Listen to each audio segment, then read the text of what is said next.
ካሰብክበት ምንም ነገር እንደማይከብድ አውቃለሁ። እኔ የቻልኩትን እየሞከርኩ ነው። እርግጠኛ ነኝ ምንም ነገር አልሞከርክም። ምን እያልሽ ነው ባዩሽ? ከዚህ መውጣት አለባት የለባትም የሚል ወይዘሮ ባዩሽ ከእስር ቤት መውጣት አቃታት።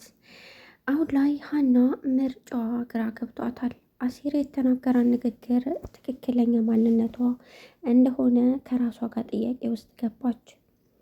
ሰላም የቻናሌ ቤተሰቦች፣ ቻናሌን ላይክ ሰብስክራይብ በማድረግ ቤተሰብ ሆኑ። አሁን ላይ ወይዘሮ ባዩሽ ተጨንቃለች። አሁን ላይ ብዙ ወንጀሎችን ስለሰራች እዚህ እስር ቤት የምትበሰብስ መስሏታል። የወይዘሮ ባዩሽ መጨረሻ እንደዚህ ሆነ ያለች ከራሷ ጋር ማውራት ጀምራለች። በስተ መጨረሻ ጓደኛዋ እርግብዬን አሳልፌ አልሰጥም ስትል ነበር። በስተ መጨረሻ ወይዘሮ ባዩሽ እንደምትያዝ ስታውቅ በቃ እንደዛ ከሆነ አሳልፌ እሰጣለሁ ብላ ከፖሊሶቹ ጋር ተስማማች። አሁን ላይ ባዩሽ በመጨረሻም ትልቅ ችግር ውስጥ እንደገባ ይገባል። ወይዘሮ ሜላት በጭራሽ ልጅ ማስከፋት አልፈልግም፣ ልጄ ደግሞ ልጆቹን ትወዳቸዋለች። ስለዚህ እሷን ከማስከፋና አንድ ነገር ከምትሆንብኝ ይቅርብኝ በማለት ነበረ የሁሉንም ነገር የተወችው አሲርና ተምቹን። አሲርም ብዙ ነገር ህይወቱን ሰጥቶልኛል በማለት ነበር። አሲር አሁን ላይ ያለሽበትን ነገር ረስተሻል፣ ምንም ነገር እያስታወሽ ስላላደለ አሁን ላይ የዛሬሽን ኑሪ፣ ስለዚህ እኔን ተይኝ፣ አንድም ክፉ ነገር አንቺን ማስከፋት ቀርቶ መናገር አልፈልግም በማለት ነበረ የተናገራት። እናንተስ ምን አስተያየት አላችሁ ውዶቼ? እዚህ ቻናሌ ስለቀሰቀሰ አበረታቱኝ። አሲር የተናገረው በትክክል ለሀና ይገልጻታል። ምክንያቱም አባቷንም እየረሳች ነው። ማንነቷና ትናንት የሆነችው እንደውም የትናንት ጸባዋ የትናንት ማንነቷን ረስተዋለች። አሁን ላይ መኖር ነው የምትፈልገው። በእርግጥ ማናችንም ቢሆን የትናንት ማንነታችን ልንረሳ አይገባም ብዬ አስባለሁ። ምክንያቱም በተለይ አባቷ የዋሉላት ውለታ፣ እሷ እዛ እየቆየች በምመጣ ሰዓት ምግብ የሚበሉት አጥተው ራሳቸው ምግብ እየሰሩ ነው የሚበሉት። በዛ ምክንያትም ብዙ ነገር ተመልክቷል። እንደገና ከአሲር ጋር ይሁን ለእሷ ሲል ብዙ መስዋዕት የከፈልላትንና ፍቅሩን እንኳ መግለጽ ግራ የገባው ከልክ በላይ የሚያፈቅራትን ትታ አሁን ላይ ስለ ራሱ የሚጨነቅና ራስ ወዳድ ጉረኛ የሆነውን ሰው አፍቅራ ቁጭ ብላለች።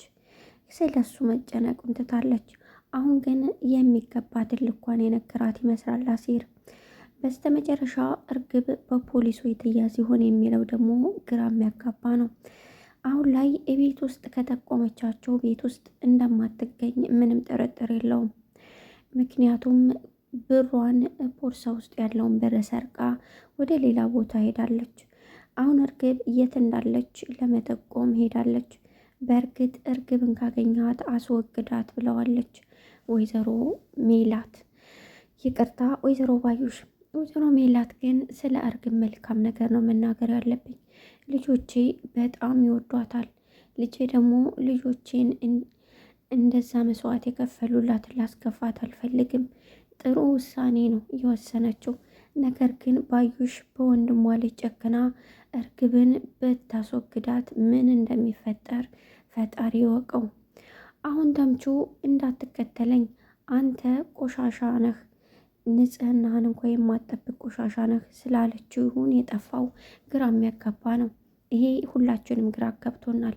በእርግጥ ተምቹ እንደዚህ አይነት ሰው ቢሆንም ነገር ግን በጣም ከባድ ሁኔታ ውስጥ ያሳለፈ ሰው ነው። ብዙ ችግሮችና ብዙ መከራዎች ያሳልፏል። መልሼ ልስረቅልሽ፣ እንደ ባሪያ ልታዘዝሽ ቢላት እንኳ በፍጹም አሻፈረኛለች። ሁሉንም ነገር መናገሩ ትክክል ባይሆንም ጊዜው አልነበረም። ሀና ተንበርክካ ማልቀስ ቀጠለች። በጣም እያለቀሰች ቆየች። አባቷ ቤት ሄዳ ተኛች። ተኝታ ማታውቀውን ምግብ ሰርታ አሁን ላይ ሁሉን ነገር ትታ ወደ አባቷ ቤት ነው የምትሄደው። ምግብ ሰርታ አባቷን ትታ እናቷ ጋር ነው የምትሄደው። ምግብ ለመስራት እና ለመጠየቅ ነው። ስለዚህ የትናንት ማንነቷን ረሳች አለው አሴር በትክክል ነው። ያንም ምስኪን አባቷን እንደውም ጨንቆት አግባ እያለ እየተናገረ ነበር። በዚህ ሁሉን ነገር ተመልክቷታል። ለዛም ነው ማንነትሽን ረስተሽ አሁን ላይ የምትኖሩ ማንነት ይጥቀምሽ በማለት የተናገራት። አሁን ላይ እርግብ ከተወገደችና አንድ ነገር ከሆነች ተምቹ በጣም ከባድ ሁኔታ እንደሚያሳልፍ ምንም ጥርጥር የለውም። ምክንያቱም አሁን ላይ ተምቹ የእውነት አፍቅሯታል። ነገር ግን በተናገረችው ንግግር ተቀይሞ ይመስላል የጠፋው። እንዳትከተለኝ ከዚህ በኋላ ላይህም አልፈልግም፣ አንተ የምትባል ማወቅ አልፈልግም በማለት ነበር ያባረረችው። በስተመጨረሻ ተምቹ ሁሉንም ነገር ረስቶ ወደ እሷ መሄዱን ቀጥሏል። ምክንያቱም እሱ ከልቡ አፍቅሯታል። ምንም ያላየውን ነገር አሳይታኛለች በማለት ነበር። ለነገሩ አንተ ማንም የሚያሳይህ አልነበረም፣ ይሄንን ቆሻሻ ገላህን ብላ ሞራሉን የሰበረችው። ውድና የተከበራችሁ የቻናሌ ቤተሰቦች ቻናሌን ላይክ፣ ሰብስክራይብ በማድረግ ቤተሰብ የሆኑ እወዳችኋል።